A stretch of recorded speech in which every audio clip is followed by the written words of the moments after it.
तो फिल्म की कहानी शुरू होती है और फिल्म की शुरुआत में ही फिल्म के दोनों मेन कैरेक्टर को दिखाया जाता है, एमा और डीन। दोनों एक ही स्कूल में पढ़ते हैं और दोनों की एज लगभग सेम ही है, मतलब 18 साल के आसपास। जिसके बाद हम दोनों के स्कूल जाते हुए देख पाते हैं। एमा के बहुत सारे दोस्त हैं, जिनमें कि उसकी बहुत सारी लड़कियां दोस्त है और उसकी दोस्त हमेशा एमा के लिए एक बॉयफ्रेंड खोजते रहते हैं और एमा को एक लड़का पसंद भी है। और साथ ही वो लोग स्कूल की तरफ से एक ट्रिप पर भी जाने वाले हैं, जिसके लिए वो सभी ही बहुत एक्साइटेड है। साथ ही जब वो बात कर ही रहे होते हैं कि तभी हम देखते हैं कि डीन ने स्कूल में फिर से एक चाकू लेकर आया हुआ था और ये सब कुछ एक टीचर ने देख लिया था, इसलिए उसे अपने साथ ले जा लेती है पनिशमेंट देने के लिए। दूसरी तरफ हम एमा को देख पाते हैं जो कि ट्रिप की तैयारियां कर रही होती है और उसके पेरेंट्स भी जो है बहुत खुश थे, क्योंकि एमा ऐसे बहुत ही कम ट्रिप पर जाया करती है। दूसरी तरफ डीन के पिता को उसके चाकू वाली हरकतों के बारे में मालूम चल गया था। साथ ही उन्हें ये भी बात मालूम चल गई थी कि डीन जो है वो ट्रिप पर नहीं जा रहा है। दरअसल डीन के पिता चाहते हैं कि डीन इस ट्रिप पर जाए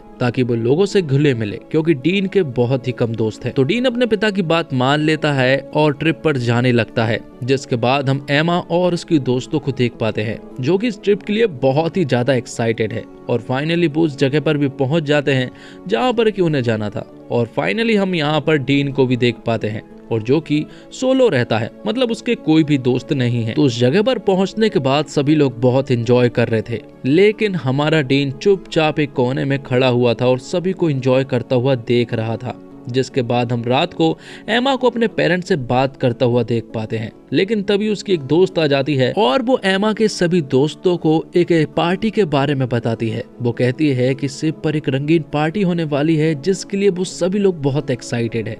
लेकिन एमा कहती है कि उसे पढ़ना है, लेकिन उसे वो लोग जबरदस्ती अपने साथ ले जा लेते हैं। जहां पर पहुंचने के बाद वो लोग एंजॉयमेंट शुरू कर देते हैं। तो शिप पर बहुत सारे लोग थे और ये जो पार्टी है वो पूरी तरह से इलीगल है। साथ ही हम एमा को देखते हैं जो कि अपने क्रश को किसी और के साथ किस करता हुआ देख लेती है और ये सब कुछ डीन भी देख रहा था।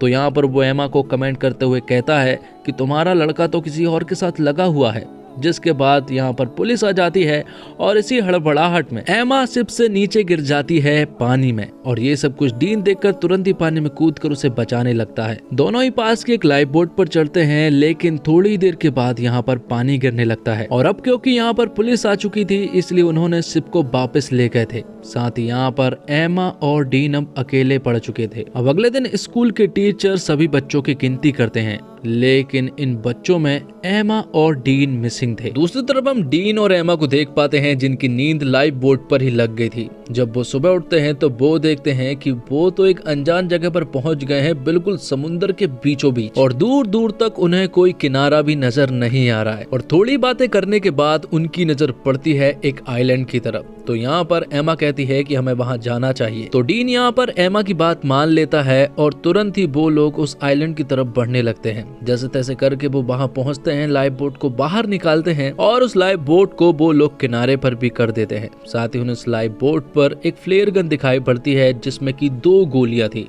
जो कि थोड़ी गीली हो चुकी थी, लेकिन वो अभी भी काम की थी। दूसरी तरफ हम देखते हैं एमा के परिवार और डीन के परिवार को। जब उन्हें ये खबर लगी कि वो दोनों मिसिंग हैं, तो वो बहुत ही ज्यादा चिंतित हो चुके थे, क्योंकि दोनों की फैमिली ही अपने बच्चों को बहुत प्यार करती है। तो यहाँ से अंदर आने के बाद यहाँ पर डीन को एक वाटरफॉल नजर आता है जो कि काफी खूबसूरत था और यहाँ पर डीन का नहाने का मन हो जाता है। लेकिन एमा उससे कहती है कि हमें टाइम वेस्ट नहीं करना चाहिए, हमें आगे बढ़ना चाहिए ताकि हमें यहाँ से कोई मदद मिल सके। और जब वो दोनों आइलैंड के दूसरे किनारे पर पहुँचते हैं तो वहाँ भी कुछ नहीं था, मतलब कि एक छोटा सा आइलैंड है जो कि समुद्र के बीचों बीच है। और जब वो अपनी जगह वापस आते हैं तो वो देखते हैं कि उनकी लाइफ बोट भी गायब है, मतलब कि पानी यहाँ तक पहुंच चुका था और वो पानी जो है वो लाइफ बोट को यहाँ से बहा कर ले गई थी। तो एमा के पास अपने बैग में कुछ खाने पीने की चीज थी, इसलिए फिलहाल तो उनके पास खाने पीने की कोई भी कमी नहीं थी। यहाँ पर वो दोनों आपस में बातें करते हैं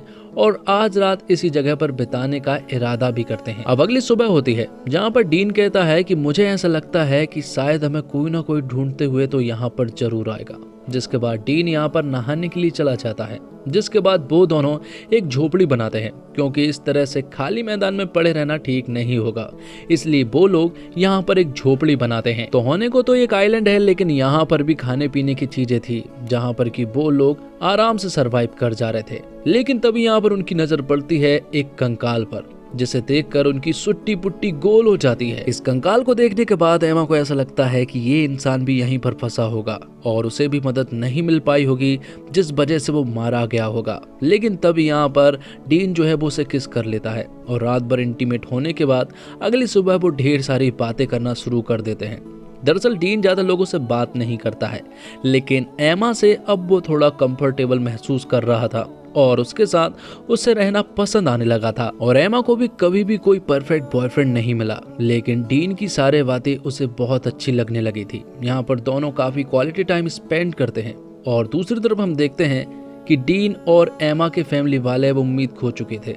उन्हें ऐसा लगता है कि वो दोनों जरूर मारे गए होंगे, इसलिए वो लोग उम्मीद लगाना छोड़ देते हैं। दूसरी तरफ एमा और डीन बहुत ज्यादा नजदीक हो चुके थे। वो लोग साथ में टाइम स्पेंड करते और इसी तरह से एक दिन उन्हें एक आवाज सुनाई पड़ती है और वो आवाज किसी और की नहीं बल्कि एक चॉपर की थी, जिसे सुनने के बाद वो तुरंत ही फ्लेयर गन की तरफ भागते हैं। लेकिन वो जब वहां पहुंचते हैं तो वो देखते हैं कि उनकी फ्लेयर गन गायब है, जिस वजह से वो हेलीकॉप्टर यहां से निकल जाता है। तो अब क्योंकि उनकी फ्लेयर गन गायब थी, इसलिए उसे ऐसा लगता है कि अब उनके पास कोई उम्मीद नहीं बची है। डीन जब जंगल में खाना ढूंढने के लिए जा रहा था, तभी उसकी नजर पड़ती है एक ब्लैक पैंथर पर, जो कि उसके ऊपर हमला कर देता है, जिससे दोनों ही बचकर भाग रहे थे। लेकिन आखिर में डीन ने उस ब्लैक पैंथर को मार दिया था, जिसके बाद आगे हम देखते हैं कि एमा और डीन इसी तरह से साथ में रहने लगे थे। दोनों साथ में सनसेट देखते हैं और कहीं ना कहीं दोनों ही अब एक दूसरे को पसंद करने लगे थे। हालांकि उन दोनों ने अपनी फीलिंग्स अभी तक एक्सप्रेस नहीं की है, बाकी सब कुछ एक्सप्रेस हो चुका है जब वो दोनों साथ में होते हैं। तभी यहाँ पर हम देखते हैं कि एक बंदर जो है वो यहाँ पर उनके सारे सामान को लेकर जा रहा था। मतलब कि यही वो बंदर है जो कि उनके सारे सामान को गायब कर रहा था और उसके पास उनकी फ्लेयर गन भी थी। तो एमा उस बंदर को एक बनाना का लालच देती है, जिसके बाद वो फ्लेयर गन फेंक देता है। तब उनके पास फ्लेयर गन तो आ चुकी थी, लेकिन अभी भी उन्हें वो राह ढूंढनी थी कि उनके तरफ हेलीकॉप्टर आए। जब वो दोनों साथ में होते हैं और बात कर रहे थे, तभी अचानक से उनकी नजर पड़ती है कि हेलीकॉप्टर पर और फिर वो तुरंत ही आइलैंड के किनारे की तरफ भागते हैं और उस हेलीकॉप्टर को देखकर वो फ्लेयर गन भी चला देते हैं। उस हेलीकॉप्टर ने भी इन लोगों को देख लिया था और फ्लेयर गन भी देख ली थी, जिसके बाद उन दोनों को ही यहाँ से उस हेलीकॉप्टर में बिठा लेते हैं और यहाँ से ले जा लेते हैं। वो वापस आकर बहुत खुश थे और न्यूज वालों के लिए भी एक ब्रेकिंग न्यूज थी, क्योंकि उस जगह से वापस लौटना हंसी खेल की बात नहीं है। यहाँ पर वो अपने पेरेंट्स से मिलते हैं और सभी लोग बहुत खुश थे। डीन अपने पिता से मिलता है और यहाँ पर एमा भी अपनी माँ से मिलती है। घर आने के बाद अगले दिन ही डीन जो है वो एमा के पास चला आता है।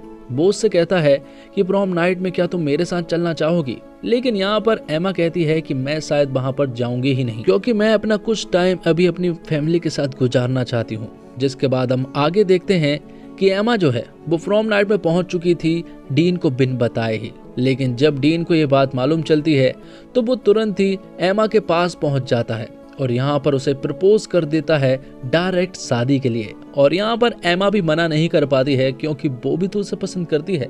और इसी के साथ ये खूबसूरत फिल्म यहीं पर खत्म हो जाती है। तो उम्मीद करता हूँ दोस्तों आपको वीडियो पसंद आई होगी। वीडियो पसंद आई हो तो वीडियो को लाइक जरूर कीजिएगा और इसी तरह के वीडियोस पाने के लिए आप हमारे इस चैनल को भी सब्सक्राइब कीजिएगा, ताकि आपको इसी तरह के कंटेंट हमेशा मिलते रहे। मिलते हैं एक और कमाल की वीडियो के साथ, तब तक के लिए आप हमारे इस चैनल के साथ बने रहिए। धन्यवाद। Thanks for watching.